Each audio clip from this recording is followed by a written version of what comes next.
Bonjour. Jazz McKinney and Dish Nakaz, Anishinaabe Endao, Nishmani Duwak Endao, Wawayataning, Nadoshbia, Awashtinang and Dayen. I said, greetings. My name is Jazz. As she said, I am Black, Indigenous, Two-Spirit individual, originally from Detroit, but now a transplant here to Grand Rapids. I realized that I now have crossed over the threshold, and now I've been here in Grand Rapids longer than I was in Detroit. And I don't know how I feel about that.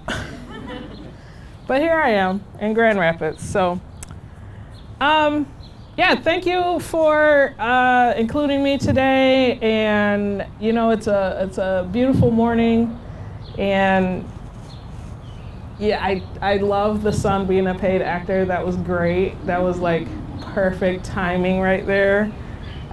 So when I originally was approached about talking today, I'm gonna be honest, I was a little skeptical. I was like, what is this Creative Mornings thing?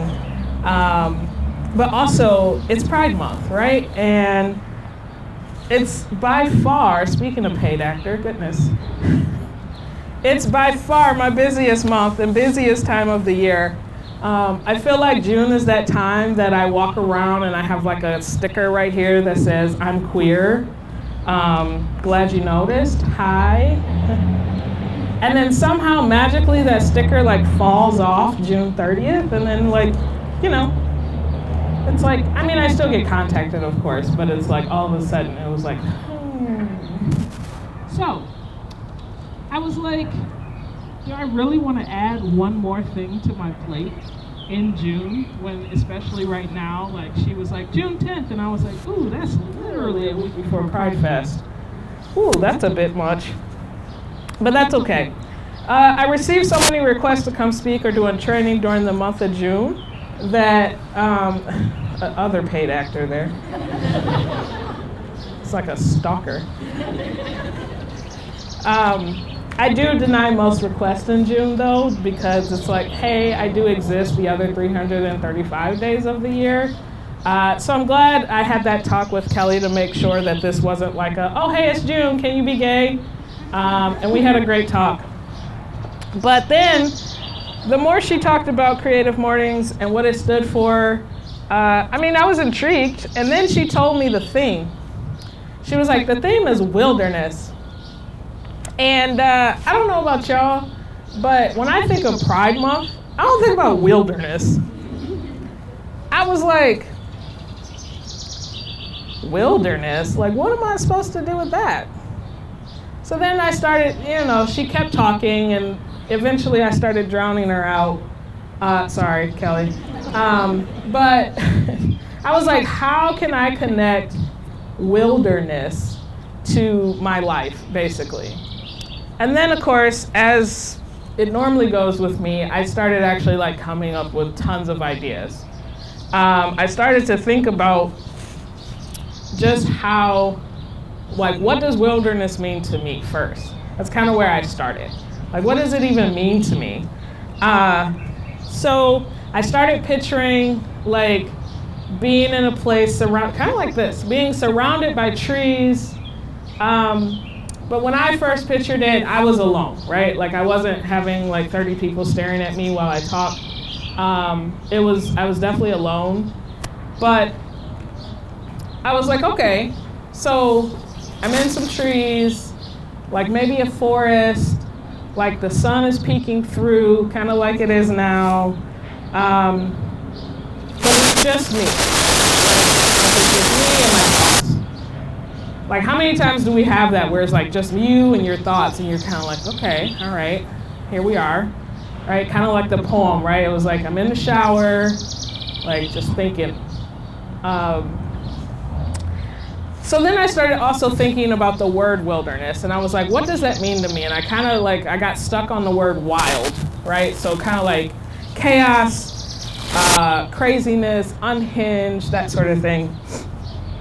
But I'm also a nerd, so I was like, let me look this up, right? Let me go find the definition of wilderness. So I'm going to read to you what I found. The first one. It says, wilderness or wild lands are natural environments on Earth that have not been significantly modified by human activity or any non-urbanized land not under extensive agricultural cultivation. Huh. Okay. When you think of, how many of you, when you think of wilderness, do you think, ooh, the earth is untouched? Right? Right? Like, I was like, what? I was like, that's what it actually means? Like, right? Because like when I think of wilderness, that's not what I thought of. I'm not thinking about untouched earth. Because especially here in 2022, how much earth is untouched, right? So, wrong pocket, sorry. So when I was thinking about that, I was like, okay, untouched earth. That makes sense, I guess. And then as I was talking to Kelly, it was kind of like, okay, I am indigenous, and I deal a lot with nature, and nature is very important to me. Wilderness is such an interesting concept, though, because the concept, and even really this definition of wilderness, speaks to colonization to me. Because wilderness is all around us, right? I mean, this is wilderness, right? Like, if you were to actually think about it, like, this is wilderness. This is not untouched, right? Especially because then the definition kept going, and it was like, does not have roads, does not have cars. And I was like, ooh, now we're really getting into the weeds here. Doesn't have cars, ooh.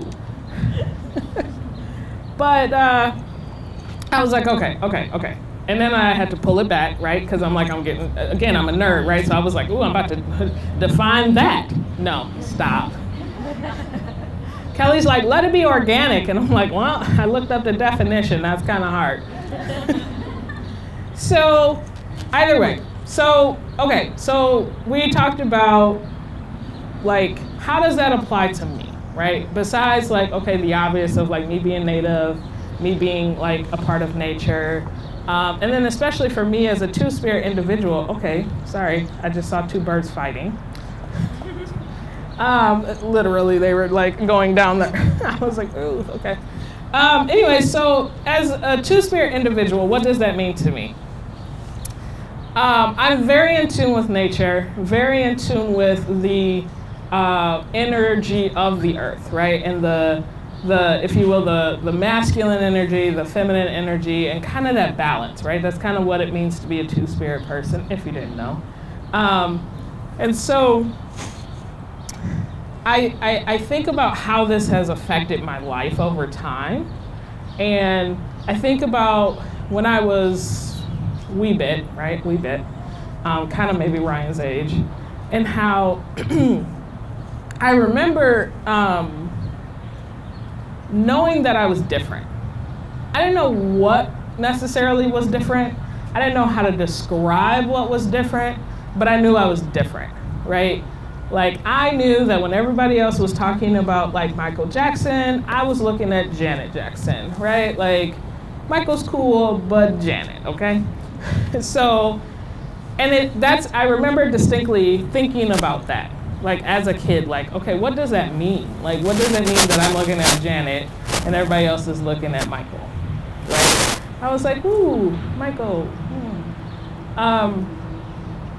And I didn't have words, right? Like, I was 6, I remember that. I was 6, I didn't have words. But I remember feeling different. And I remember feeling alone, right? So kind of, again, alone with my thoughts, really, because only I could think about what I was thinking about. I knew that much about society to know that I should only be thinking about this. At least that's what I was told, right? Inadvertently. My mom actually never told me that, but you know, it's weird when you have those things that you learn from people that they don't actually say. So it's weird to have that, like, so ingrained already at 6 years old. But either way, so I think about that and how I've had, when I was talking to my spouse about this, they were like, you've had those moments throughout your life, though, where you've had those times where you felt alone. Yep, I heard that go out.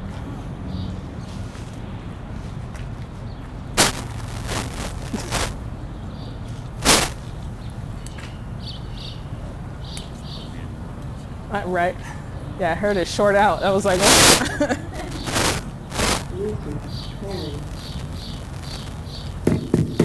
There we go. All right. So anyways, I don't even know what I was saying now. Yeah, my spouse. Thanks, spouse. So I was talking to my spouse about how I've had those moments throughout my life, right? Like, there have been plenty of times in my life where I felt alone and like I couldn't express how I felt, or even if I could express how I felt, at the end of the day, it was still me, right? Like, how many of you have had those moments where you're just like, yep, I know I have a support team, but I still kind of feel very alone in this situation, right?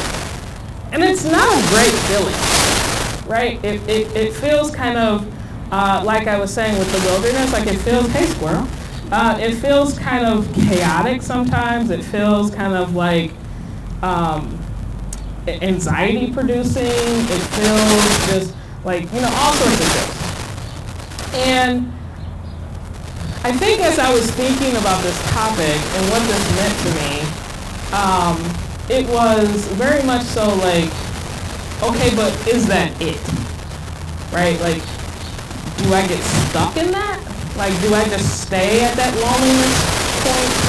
Or what do I do to kind of get myself out of that? And ironically enough, one of my go-tos is to go be in nature. So I have this place by my house. It's called the Grand Ideas Garden. And it is a beautiful place that's like volunteer people just plant all sorts of beautiful plants and flowers, and it's just gorgeous, right? And it's so soothing and calming. Like, literally, it's just like 2 tables, and then just you're surrounded by all this beautiful nature, right? And there's a waterfall, which is my second go-to, which is to find some water somewhere. So there's a beautiful waterfall. So, excuse me. It's just nice to be able to go be in a place you feel yourself, I guess. So, anyway, as I'm growing up and I have these moments, what really started this going in my head, and I was talking to Kelly about, and Kelly caught me in a really bad day, actually, which is kind of how this topic kind of circulated in my head, is, as Kelly said, I'm the executive director of the Grand Rapids Pride Center. I've technically been in that role for 1.5 years, but I was actually out for 8 months on a medical leave because of that chunky little thing over there. Tried to take me out the game. Anyways, but seriously.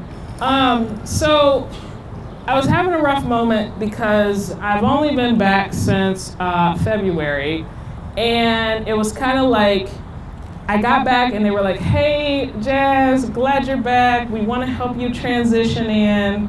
We want to help you with this and like make sure you're not overwhelmed. But oh my God, guess what happened over the last year? Could you please fix it all? And can you do this? And oh yeah, by the way, the Pride Festival is in 3 months. And can you do this and that and that? And then oh yeah, by the way, you're losing a staff member. And then but you can hire them on for a couple weeks and a few. And I was like, oh, hey. Give me a second here. What happened to the don't overwhelm me part? I missed that. Was that then? Was that why you were talking and saying that? Because that was it. I'm overwhelmed. Sorry. And I don't know if you know anything about the Grand Rapids Pride Center, but as big as we are, we're not big at all. We actually only have 2 staff. It's me as the full-time staff, and then I have a part-time staff. So guess what that means? That means I'm it, basically. Because then my part-time staff does a lot for our healthcare section, which is definitely more than a part-time job, so really that's kind of all they can do. So that leaves me to do everything else, right? And in the week that Kelly caught me, it was one of those things, it was one of those weeks that I was just like, I don't know if I can do this. Like, literally everybody's looking at me to solve all their problems, and nobody actually stopped to say, hey, Jazz, how you doing? Right? And I think sometimes we get so caught up in what's going on in our head and what's going on for us and what's going on for what we're dealing with that we forget that we are all connected, right? So I want to give you a couple of visuals, okay? Since I love this space, but Kelly was like, you'll have a presentation, and then was like, actually, we're going to be outdoors, never mind. So I had a presentation where I was going to show you these visuals, but that's okay. I'm a therapist. I can talk it out. Trust me. I'm going to try not to give you a full meditation, but I want you to work with me here. So there's this phenomenon called crown shyness. Who has heard of crown shyness? Kelly, you don't count. I taught you that. Great, so like 3 people. Great, you're going to learn something today. So crown shyness is actually this phenomenon, especially in like big forests with trees, that if we were to be on the forest floor and look directly up, right? So picture that, you're on the floor. So let's say if I was under here and I were to look directly up, right? What you would notice is that none of the trees touch at the top. What you'll notice is that the trees actually start growing around each other.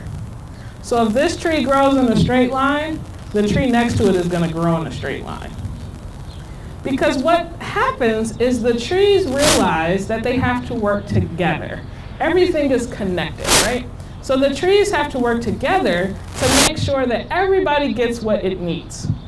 And the reason it does that, and the reason why it doesn't grow over each other, is because if it did, the sun wouldn't be able to penetrate down to the forest floor. And everything on the forest floor also needs that sun, right? You got your soil, you got the tree roots that need that, you got the animals, you got all sorts of stuff down there that needs that sun. So if the trees were to actually grow over each other, it would be killing everything on the floor, including itself, right?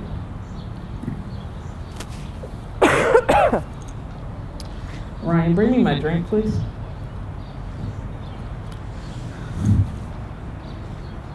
That was like the best moment of her life right now.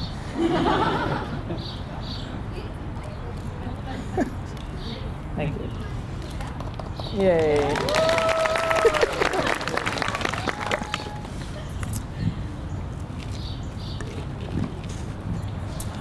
All right. So the other thing is it prevents wind damage. So when the wind is hitting the trees and the trees are blowing in the wind, right? We all know that, right? When the trees blow in the wind, it would damage the tree next to it if it was connected. Okay? So think about that and how we can apply that to life, basically. Oh, God, that was a lot lower than I thought. Think about how it happens so easily in nature that nature realizes we're all collected. Now, to go back to what I had mentioned earlier as far as colonization, colonization teaches us that we all need to be individuals, right? Like that's like our pinnacle in life. We got to be individual. We got to learn how to be by ourselves. We got to learn how to do things by ourselves, right? That's what we learn growing up, right? It teaches you that, like, you know, like you got to learn these skills, and then once you're 18, boom, you're individual, get out, right? Now, how many of you at 18 were ready to actually get out? Not me. I mean, I left at 17, but that's for different reasons. But I still wasn't ready, right? I still, like, literally left my whole support system and what I knew. As an individual, that's the wrong word. As an indigenous person, we learn all about the collective and how we have to rely on each other. Now, that doesn't mean we don't have individual roles, right? But our roles rely on each other. So to talk about the trees and stuff, right? Like everything relies on each other, okay? Where are we at? Kelly, I know you like it, but you gotta check the time. Okay. She's like, I don't even know. But it relies on each other, right? So if we were to apply that to real life, how many times do we realize that, yes, we have roles, but that we actually still do need our support system? Whatever that support system is. I realize I'm not talking about blood, okay? Especially as a queer person, my family, well, I'm actually blessed that I do have most of my blood family. But my family is who I choose to be my family, okay?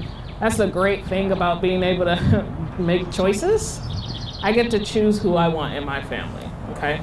So when you have your support team, and your support team can look like anything. I'm not even saying it has to be a vast support team. It could literally be one person, right? Don't we all have that one person that is like 3 o'clock in the morning and you just know if you call that person, they'll answer. Now they may be like, hello, but they'll answer, right? I actually just had that happen 2 days ago, which is why I'm so tired. I had a friend call me 5 o'clock in the morning. Can you take me to the hospital? I'm like, oh, yes. Well, I'm gonna say no. Oh, darn, you're dying? Huh? It's 5 o'clock though. Can you call me back at 8? But, right, so either way, so we have the support system, we have our team, and we need to rely on each other. So going back to the Pride Center, I was in that moment where I was like, yes, I have a support system, and there's nothing they can do to help me right now.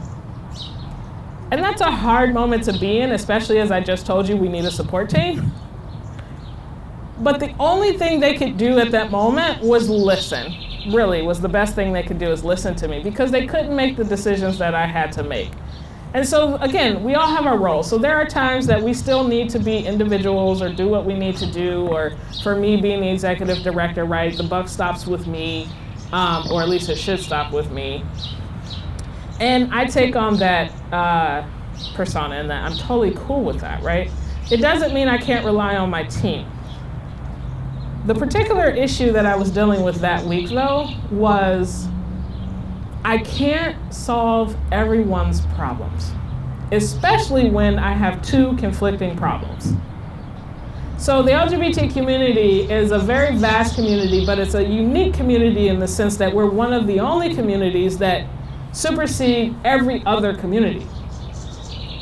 So there's LGBTQ in race, there's LGBTQ in socioeconomic status, there's LGBTQ in disability, there's LGBTQ in blah, blah, blah, blah, blah, blah, blah, blah, blah, right?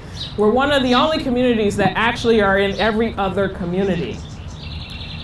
So the particular issue I was dealing with was a situation in which it was like, I'm trying to make this place more accessible and open for trans people, especially at the Pride Center, who has a history of not doing so.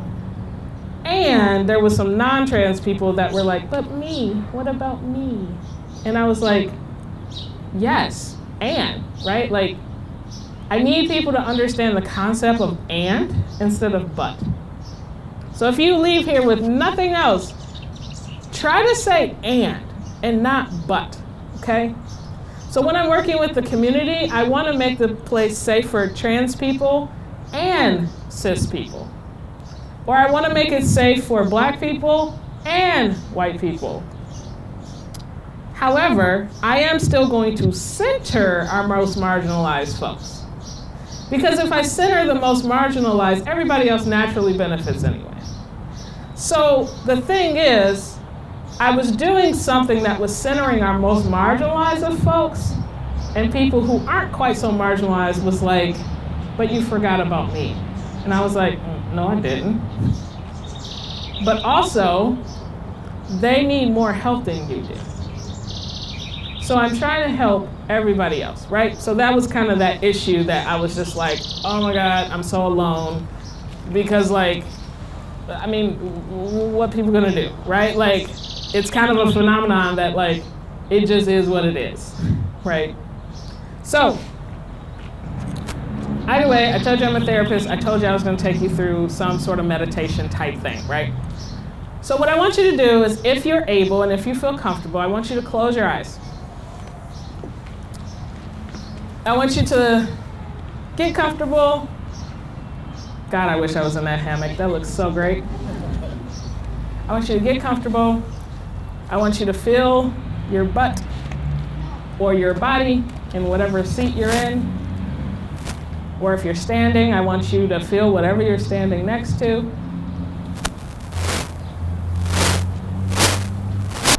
I want you to take a deep breath if you're able. And slowly let it out. Take a deep breath in. And let it out. And I want you to listen, just listen to what's going on around you.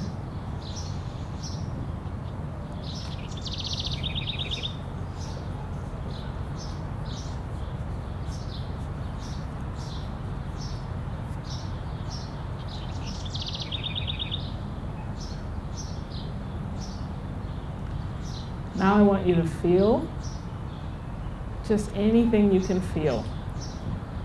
Feel your heartbeat, feel the sun on your face, feel the wind blowing, slightly, but it's blowing.